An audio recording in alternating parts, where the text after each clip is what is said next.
Hello, and welcome to the Disc Dungeon, where we put you on to musics and melodies in the deepest, darkest dungeons of your computer disk. I'm your co-host, Joe Dove, and with me as always, Julian Valencia. And if there's one thing we love talking about, it's music.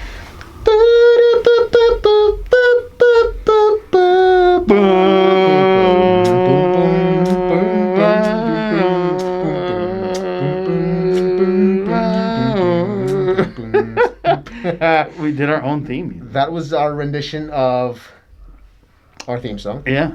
Thank you for starting that off. It was fun to do our own off-the-cuff version of it. Guys, welcome to another episode of This Dungeon. Episode 29. The D Dungeon. The D Dungeon. The D Dungeon. Oh, man. Are we going to get, shut down because of that? No. I mean, nobody gets that. Nowadays, it's a little touchy. It's okay. Hey, any press is good press, you know. I'm Hispanic, guys. You can't tell with my mask on. And everybody thinks I'm Hispanic, so. There you go. Which we're fine. Oh, your name is Joseph. Joseph. I was supposed to be Josie. Josie? I found out. Yeah, I was supposed to be named after my dad's best friend. But when the birth certificate came, they just wrote Joseph, and it was over. Oh, for me, I was supposed to be Emmanuel. Oh, my dad's name is Manuel. No, Emmanuel. Emmanuel? Like that, the full name would have been Emmanuel. Oh boy, that would have been something. But then my dad got sent to jail, and my mom decided to name me after him. Oh, okay. That's so. The tiniest violin.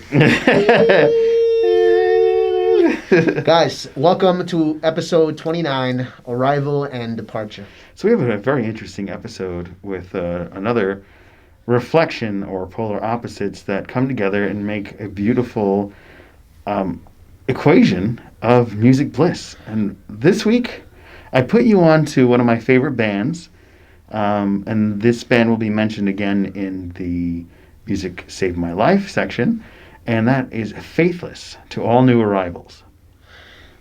Yeah, To All New Arrivals was a cool album. It reminded me of a robotic jungle. That's kind of that's the imagery that was going through my mind. I imagined, think of the Amazon rainforest, but everything was just robots. Well, Wonder Woman 84 coming out. Maybe it's another throwaway. Maybe they should use that music. Yeah, maybe they should. But all in all, so this is a male vocalist and a female vocalist as well, which I realized that you really like. You gravitate towards that combo. I do. Yeah. I really do, yeah. I really enjoy that duality. Like the yin and yang. I just think it's a really nice balance, because it's not one the whole time or the other one the whole time. It's like, okay, here's a little bit of that, here's a little bit of this, and it's nice to go back and forth. It's a nice play off each other. It's like ping pong. Yeah. So the male vocalist has this style about him where he's not really singing. It's kind of like spoken word most of the time. DJ Maxi Jazz. Yeah, and and then you add a British accent on there, and it's pretty cool to listen to. Yeah. The female vocalist, obviously, she takes care more of the harmonies and the nice melodies, which I always love. I would say that overall I would give this album an 8. Okay. And the only reason why I wouldn't give it a 10 is just because, again, guys, this is my opinion, and it's just not something that I would listen to and stop and then put on my album or put on my playlist. It's not that for me, but simply based on the instrumentation, the soundscapes that, again, I see that you really love in your music as well, and the lyrics. I think you informed me that both the male and female vocalist in this album were inspired by the fact that they both had children around the same time. Yep. This is the hence of the To All New Arrivals. Yeah. And even DJ Maxi Jazz, he equated the title of the album fitting because it was also reminiscent of the arrival of his parents, who were migrants to Britain in the 1950s.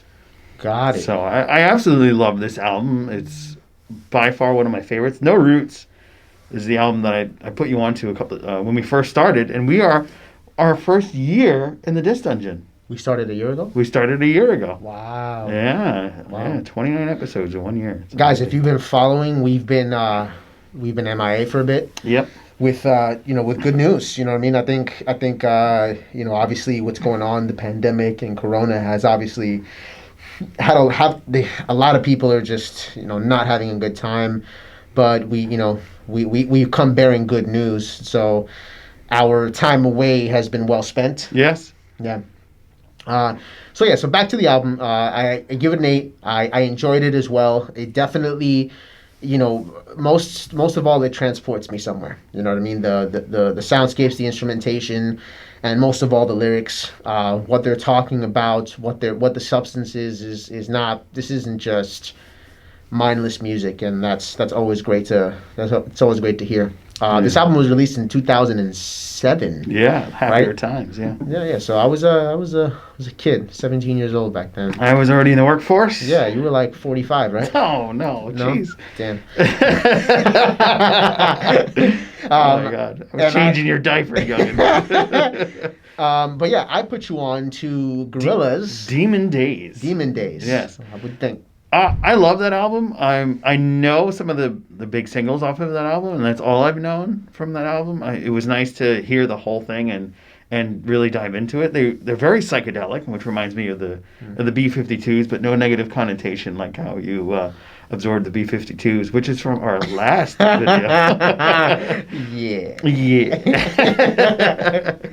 But I really enjoyed it. I mean, the album is very interesting because it seems like to be a various album where it's eclectic music from different spots. You've got some rap in there. You've got a lot of cinemascape or unearthly music that just pops in, and there's one song that even sounds like there's a spaceship that's about to either overview a carnival. It seems like a perspective from the spaceship to Earth, and the space aliens seem to view humans as carnival carnies.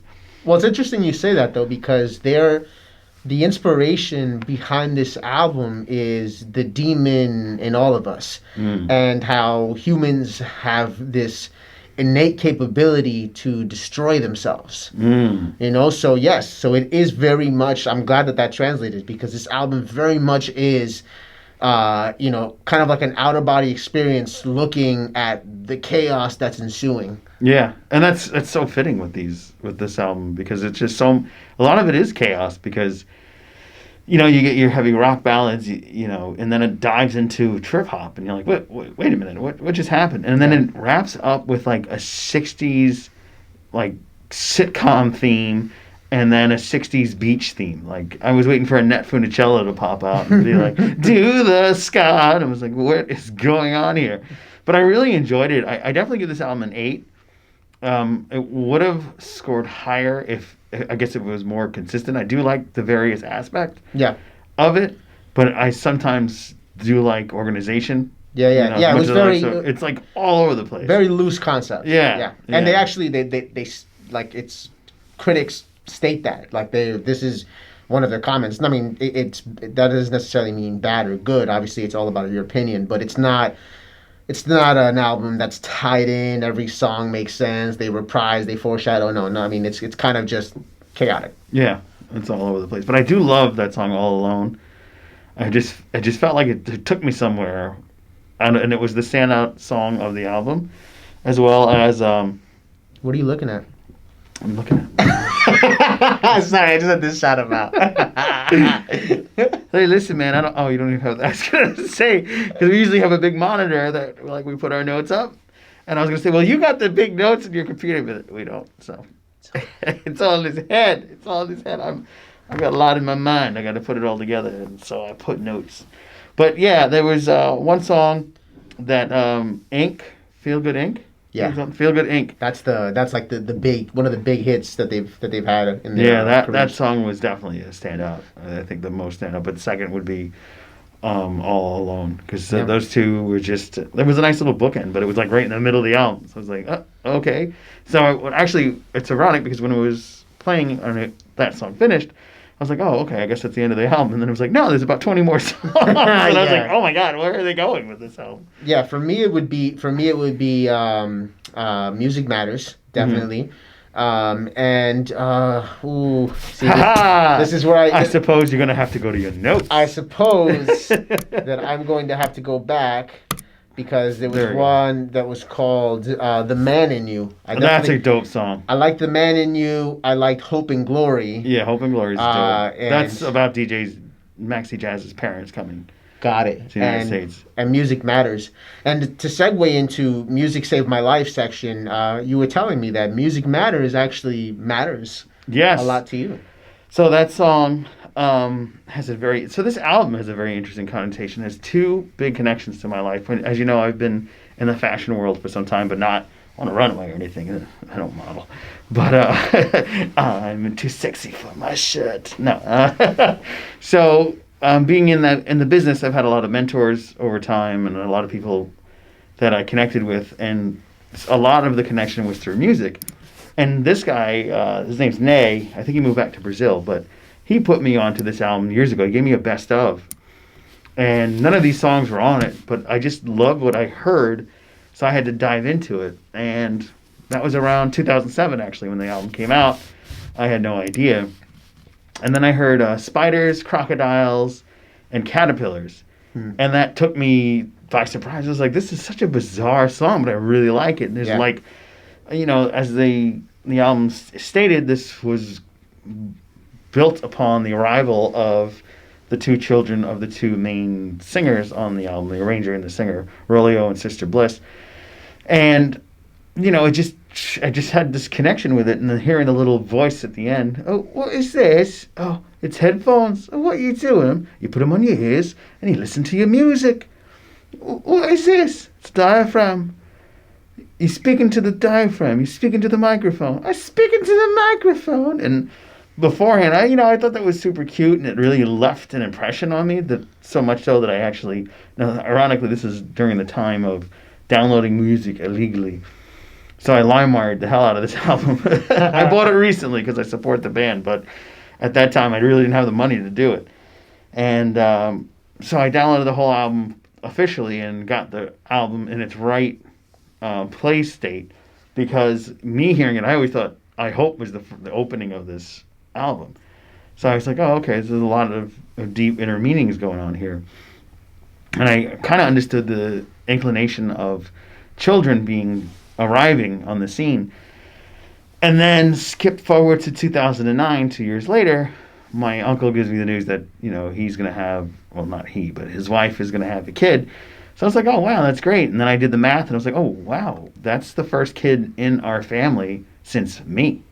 That's a 30-year gap between children's in my family, my mother's side of the family.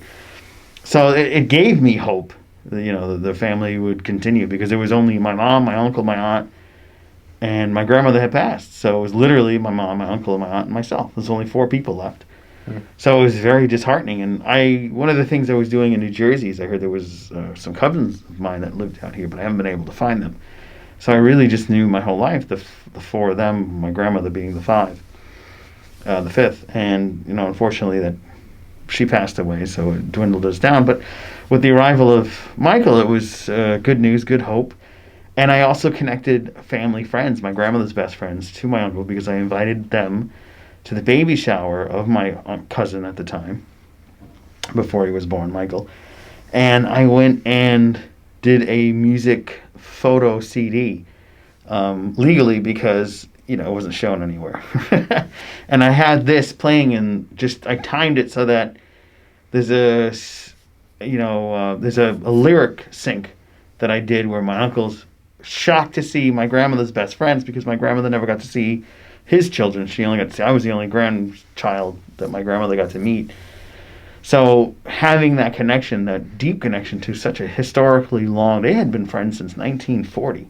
Wow. So that historically long friendship, coming, and now the next generation coming abroad. So having someone of that era being able to see the fruits and the growth of the family again after so many years of watching people pass away, it was such a deep and amazing moment in my life. So this has 2 great connections: a bonding between co-workers and mentors at my job, and my family growing. So To All New Arrivals just hits all the right chords. And I love the music. I mean, The Man in You, To All New Arrivals, Spiders, Crocodiles, and Caterpillars, just so many fun songs. That song's actually a cover and it features the lead singer of The Cure in his own cover. It's just really kind of cool. It's kind of like when Sting popped up. I managed to do it again, folks. When Sting popped up in Every Breath You Take, the cover when Biggie died, remember? Oh, yeah, yeah. And he actually came in and sang the chorus. So I said, Biggie is dead, and Biggie is dead. Now get on my bread, because Biggie is dead. So that was P. Diddy counting his money after Biggie Smalls died. Terrible. Wow. So, yeah, tell me about your connection to the Gorillaz. Segue.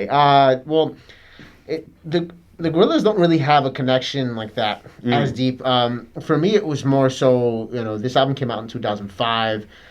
In 2005, I'm just getting really big into gangster rap. Oh. Wow. I'm 15 years old, and I'm listening to Biggie. I'm listening to Tupac, Eazy-E. I'm just like, fuck this and fuck that. And I'm loving it, and I'm loving these aggressive beats and the Gorillaz. And I had just come out of like a very emo rock type of phase, which I later went into again. But the Gorillaz managed to kind of fuse the two. You know what I mean? They as you saw on this album, they have a lot of hip hop, rap influences in this album, and so really what it did is just it opened my mind up a little more.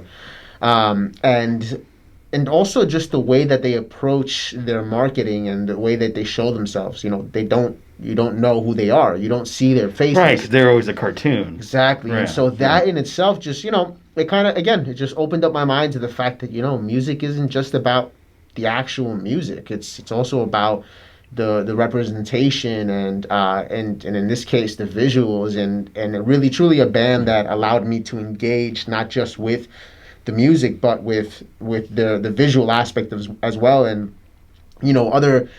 other bands and other people have gone ahead and done this, but nothing as memorable as the Gorillaz. You see those cartoons and you know exactly who they are even without listening to the music. As a 15-year-old kid moving to a new school district, having to make new friends again. And just being in a new environment, there's so many changes going on, and it was evident in my musical taste at that point and how I was feeling, and that chaos that you experienced during this album, it was relatable to me. Yeah, because you're going through a lot of chaotic moments in your own life. Yeah, exactly. I understand that. It was relatable to me, and it just helps you channel that frustration, that anger, that happiness, whatever it is, the plethora of things that I was feeling at that moment. Deep. I tried, you know what I mean? I kind of tried to sound the little violin again. It was chaos because I was hurting. It was inside. hurting. I was hurting inside. And I was just so deep. But guys, that's the music saved my life section. And now we're getting on to Behind the Beat. He's the beat and I'm behind it. Behind him. There we go. You get it? Dad joke. Guys, so as always, the production and the mixing of this podcast is done by Joel Polanco, a proud member of our company called Made by Audios. We are a production company in New York City. We make music. We produce artists. We develop artists. We make beats. We have sessions here in this studio that if you're watching YouTube, then you're obviously seeing where we are. But if you're listening to the podcast, our studio is located in Brooklyn. And in this section, we just talk a little bit about what goes on behind the beats, what goes on behind the production, and these past few weeks have been a whirlwind, of personal endeavors that have taken me specifically away from making music, but in general, with what's going on in the world, we've taken a step back. And we've decided that our focus is primarily going to be on hosting virtual sessions. If you don't know what a virtual session is, it's like Zoom. It's something like Zoom. It's like having a meeting right on Zoom, but we use Discord. If you're familiar with Discord, that's the thing where you can look at all the boobies, right? Well, I mean, yeah, there's a lot of ratchetness that goes on. There's a lot of ratchetness that goes on Discord, but so ratchet. But specifically, but there's good shit on there. But specifically for us, Discord allows us to share our screen. It allows us to create a community of artists and producers, and we use another software called Audio Movers, which essentially brings the studio to your house. Oh, dope. So you're sitting at home, you put your headphones on, you have your laptop open, and you would be listening and watching us create this beat in front of you virtually, as if you were in the studio. So full quality. You figured out how to purge your own studio. Pretty much. Yeah, Well, that's kind of crazy. But it's also because we understand. We understand that that a lot of people are scared to even just leave their house, and specifically put them, go to a space where a lot of other people are going to, and not everybody's taking this seriously.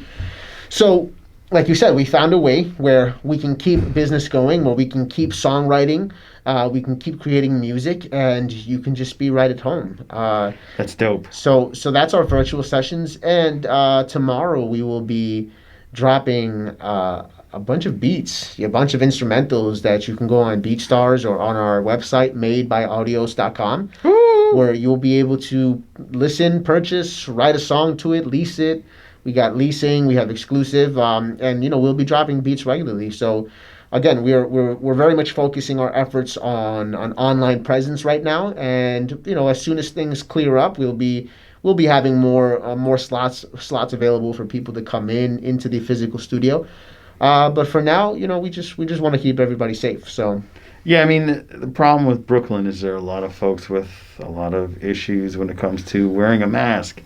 Yes. And due to those contingencies, you have to make your own secondary plans. Yeah. And this is the perfect way to do it. I commend you on this wonderful, wondrous endeavor. And when are we going to drop an album together? Can you imagine? Oh, you can put audio tune on me. Yeah, audio tune? Oh, yeah, whatever it is. No, yes. Like I told you, we're going to drop a video, and this video is going to be Joe before. I sounded like shit before. And then after. I am amazing. Something like that. Yeah, it'll be a lot better because you guys will have tweaked it with the auto tune. But for sure, guys. Again, Audios is here for all your production needs. So if you need a song mixed, if you need a song mastered, if you need us to make a song in general, we pretty much everything under the sun. And if you go to our BeatStars as of tomorrow, you'll be able to see all the different types of genres that we specialize in. And that was Behind the Beat. Behind the beat. Got some exciting news. Oh, okay. Going to be working with Stefano again. Oh, yes. Yes. So be on the lookout for that at tobescene.com. The number 2, BESCENE. And we are always here to support artists at tobescene.com.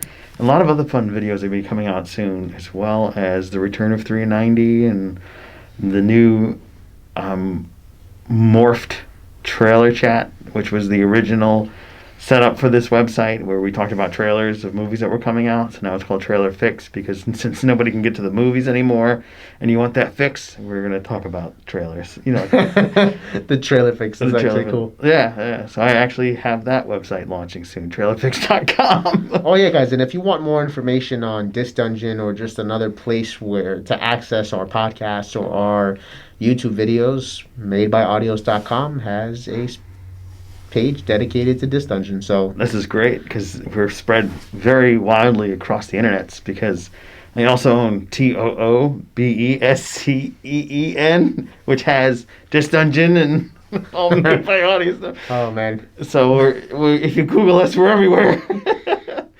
everywhere. Oh, this has been a lot of fun, and now we get to tricks of the keys. That's like guys, Tricks of the Keys is a section where we talk about a song that sounds like it has a specific meaning, but it just it comes from somewhere else. Sometimes it could be a sexual meaning turned into it could be something sexual turned into something actually serious. It could be something that sounds romantic and serious, and it could be actually very rude. And sexual. In this case, hence the title of this episode, Arrivals and Departures, or Arrival and Departure. Arrival and Departure. Whatever. We play with this concept of how new life comes in, old life is taken away, and how just this cycle continues, and it's just humanity in general. And there's a song that Alicia Keys and Sampha just released called 3 Hour Drive. And I actually just saw a special on it on Sound Exploder on Netflix, where they explored this song, and it caught my attention specifically because of this episode, where you listen to the song, and it just kind of sounds like this man or this woman are going on a 3-hour drive, and they're thinking about their relationship. Maybe they're contemplating the good times and the bad times, and they're grateful for it. But in reality, the inspiration for this song comes from the fact that Sampha, prior to writing the song, had lost his mother. And Alicia Keys, prior to writing this song, had just had a baby. With Swiss Beats. Lucky bastard. So it's again, it's very interesting, right? Because these two individuals, these two talented individuals come together to write this song, and they're coming from totally different places. But they're still able to write in the same, like, parallel to each other, because again, this is humanity. This is just part of life. You have a baby, somebody dies. A baby comes in and somebody dies. The arrival and departure. It just keeps happening, and it will never end. And sunrise, sunset.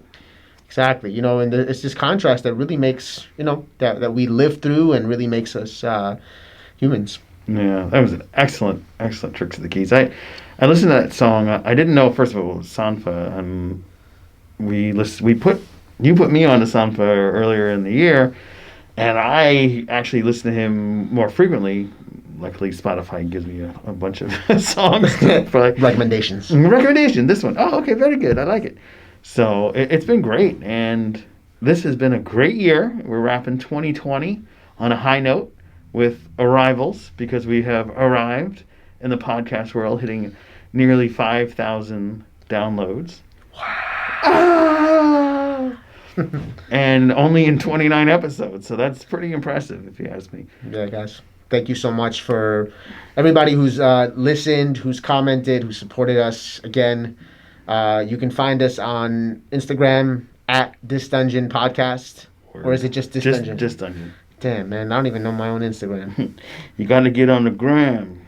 Do it for the gram. Do it for the gram, yo. Actually, that's interesting, because I'm not on the gram anymore. I know, I saw that. Talk about departure. There you go. So yeah. I guess we can add that into here. I departed from Instagram. I believe that it's not a necessary tool for an artist to share his music, and sometimes it becomes more toxic than it needs to than it is productive or useful or engaging. So those are just my 2 cents. I'm not here to bore you with that. But we've arrived on Instagram, and we sincerely hope you follow us there, because we're sharing older episodes that didn't have covers before, and now they do. You can check that out. And make sure you follow us and check us out on SoundCloud, because we have a couple of SoundCloud exclusives, stuff that I've been filling in the time with some great friends. AJ Orsini from Orsini's Uncensored Mind, which you were a special guest singer on. Yes. And Hive Mind Radio's host, Stephen James. I always put James first because my brother's name is James. And that dude's like a brother, because he showed me how to set up the podcast. So it's pretty dope. He's from Hive Mind Radio. Stephen James, awesome dude. And we did a whole episode about grunge music. It was dope. Grunge. Yeah, it was good stuff, man. So definitely check that out. And, those are also on the podcast, but you can check it out on SoundCloud right away. Well, guys, as always, I'm Julian Valencia. And I'm Joe Dove.